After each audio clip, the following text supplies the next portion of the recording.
Почна владината реконструкција, собранието ги разреши досегашните министри, продолжи дебатата за избор на нови министри. Ивана Соколовиќ најдова ја следи собраниската седница, кои се последните детали. Така, Маријан, во моментов трае дебатата во парламентот околу предлозите за именување на нови министри во владиниот кабинет, предлози кои што пред пратениците ги образложи премиерот Христијан Мицковски. Пред власта и пред опозицијата се предлози за нови 8 имиња во владиниот кабинет, за кои што премиерот Мицковски тврди дека се нова енергија која што ќе биде додадена вредност на владиниот кабинет.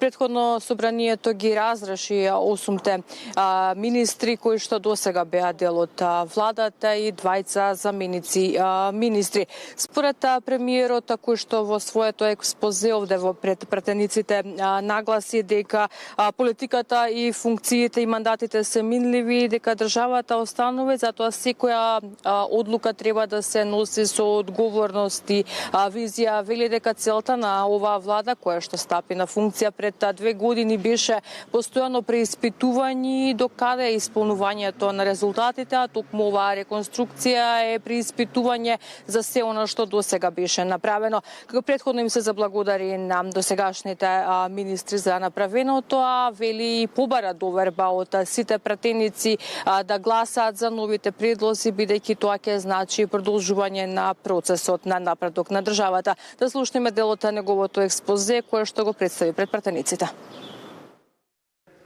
Денес пред вас предлагам луѓе кои доаѓаат со различни професионални искуства, но со иста обврска. Да работат честно, одговорно и со чувство дека секој ден што ќе го поминат на функцијата им е дадено народот и му припаѓа на народот. Денес не барам од вас доверба за поединци, не барам доверба ниту за една политичка партија, барам доверба за продолжување на еден процес. Процес во кој државата повторно ќе се исправи на нозе, во кој ќе ги обновиме темелите, во кој покажавме дека повторно можеме да градиме, да создаваме и да победуваме.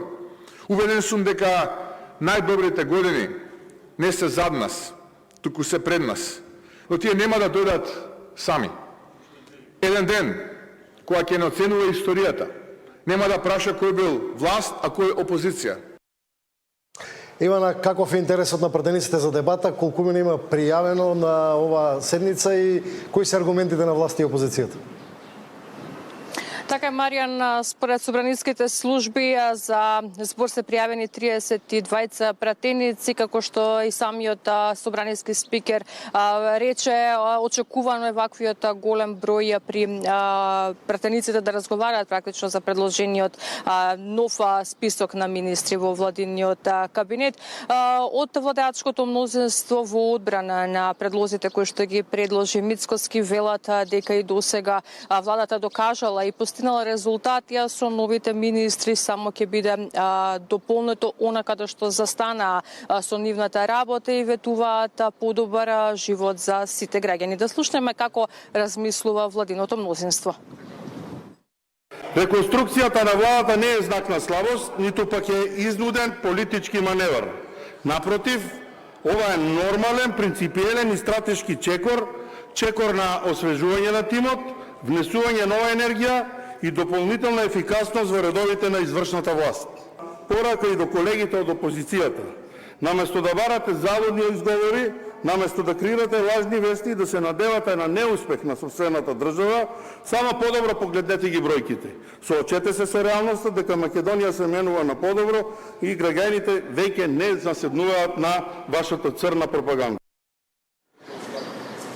Да, ова беше ставот на мнозинството. Опозицијата упати сериозни критики кон премиерот и владата, велејќи дека во овие 2 години не е направено ништо, а доказ за тоа и смената на дел од овие министри. За пратениците ова владина реконструкција е политичка, а не кадровска, дури спомена дека значило увертира во предвремени избори. Да слушнеме каков е ставот на опозицијските партии. На денешната седница имаме 3 точки. Значи имаме разрешување на министри, именување на министри, имаме разрешување на заменици министри, но немаме именување на заменици министри. Зошто? Затоа што очигледно пазарот со замениците министри внатре во владеачката коалиција уште не е завршен. Оваа реконструкција е де факто подготовка на ВМРО ДПМН за предвремени избори. Јас навистина верувам дека после слушајќи го експозето на премиерот, оваа реконструкција се прави токму заради подигнување на квалитетот и исфрлување на неработниците од владата. 2 години имавме министер актер, кој навистина треба да признаеме дека многу добро ги одглуми овие 2 години. Значи, ова изгледа дека само ги именуваме неколку имења, но граѓаните чекат нешто повеќе. Тие чекат да се промени начинот како се владее. Јас сакам нешто да му кажам на премиерот.